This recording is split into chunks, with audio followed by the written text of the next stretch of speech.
La Team JG, spécialiste des conférences sportives en entreprise, vous présente les podcasts Légendes du sport. Bonjour à toutes et à toutes, c'est une présidente que je reçois aujourd'hui. On va parler de volley et on va aller du côté de Chamalières en Auvergne. Mylène, bonjour. Bonjour Jérôme, bonjour à tous. Ma première question, elle devient traditionnelle maintenant. Qui es-tu, Mylène ? Eh bien, je suis une jeune demoiselle de l'Allier. Je suis née sur Vichy, de parents coiffeurs et professeurs de PS. Et du coup, je suis partie dans une formation professeur de PS. Et puis après, la passion sportive m'a permis de changer, de faire de ma passion mon métier. Et du coup, je suis devenue directrice UNSS, départementale, puis régionale adjointe, puis régionale. Et puis, j'ai toujours couplé avec un engagement associatif, que ce soit au comité olympique, donc au comité régional olympique et sportif, où j'ai fait 3 mandatures, donc une 12aine d'années.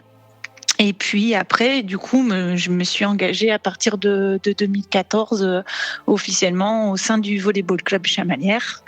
Et puis, depuis maintenant 4 ans également à Sport Féminin & Co.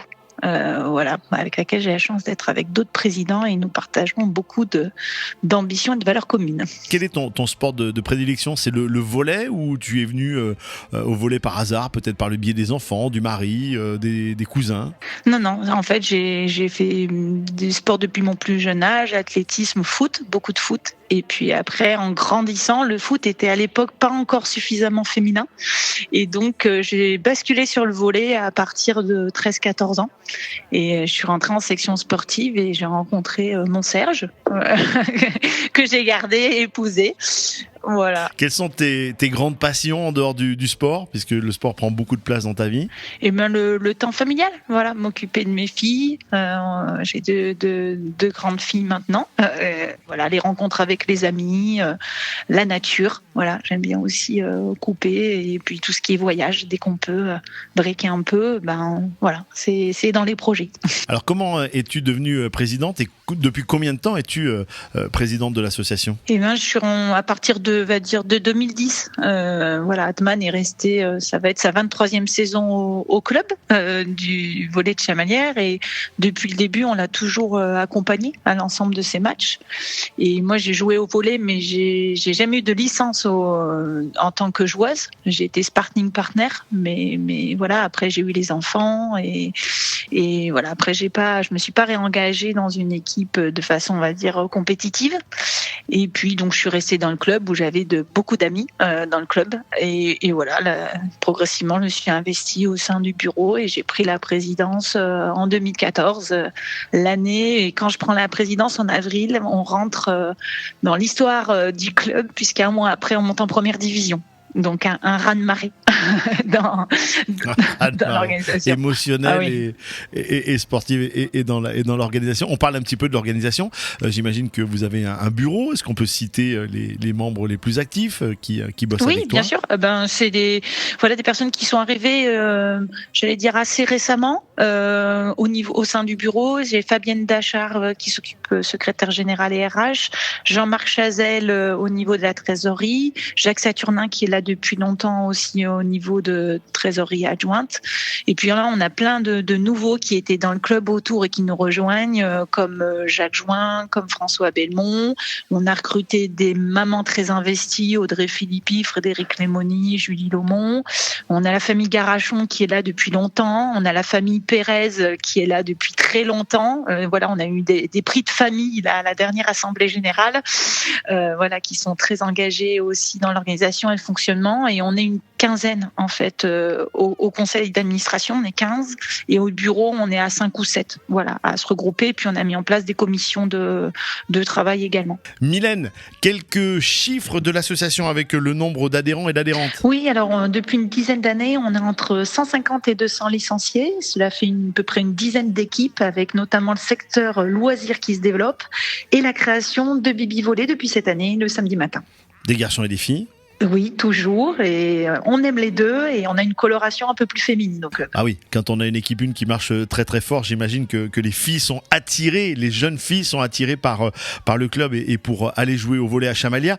Si on parle JO, si on parle équipe 1 et si on parle des moins de 23 ans, il y a un lien avec Chamalières ? Ah oui, parce que du coup, on était cette année l'équipe la plus jeune du championnat avec une moyenne d'âge de 22 ans. Et l'excellente nouvelle, c'est que nos 6 joueuses professionnelles françaises de l'équipe de Chamalières sont qualifiées dans le groupe élargi de l'équipe de France. Donc, ce qui est incroyable. Et puis, normalement, on devrait avoir 2 Chamaliéroises dans l'équipe de France aux Jeux Olympiques. Voilà, le sélectionneur est venu, Émile Rousseau, cette année, suit le projet Chamaliérois et on a également le coach qui fait partie du staff équipe de France pour la préparation au JO. Donc, de bonnes nouvelles. Ta plus grande fierté depuis que tu es présidente ? Alors, ça reste malgré tout. Alors, on dit toujours qu'être président d'un club, c'est 90% de problèmes à régler. Mais c'est vrai que les 10% de bonheur, ils sont fantastiques, quoi. Et c'est vrai que cette finale de Coupe de France en 2017 ici à la Maison des Sports qu'on a organisée 2 mois avant seulement, puisqu'il n'y avait pas d'organisateur, et on fait salle compte, donc on fait 4800 places et on gagne le titre de champion de France fédéral ici à la Maison des Sports, reste un moment incroyable en émotion. Pour terminer, quel est le nom de la salle où vous jouez ? Alors, nous, association, nous jouons à la Salle Chatrousse avec notre équipe phare qui est en 4e division et qui est aussi l'ossature de notre centre de formation qui est en train de s'organiser progressivement avec le HBCAM, entre autres, et en lien avec Sport Féminin Co. Merci beaucoup Mylène, merci pour cet entretien. On te connaît un tout petit peu plus maintenant et on connaît un tout petit peu plus le fonctionnement de votre association et de ton association. Merci, on te souhaite plein de bonheur. Merci beaucoup et j'ai une petite dédicace aux femmes de oser prendre des responsabilités. En fait, il faut juste oser.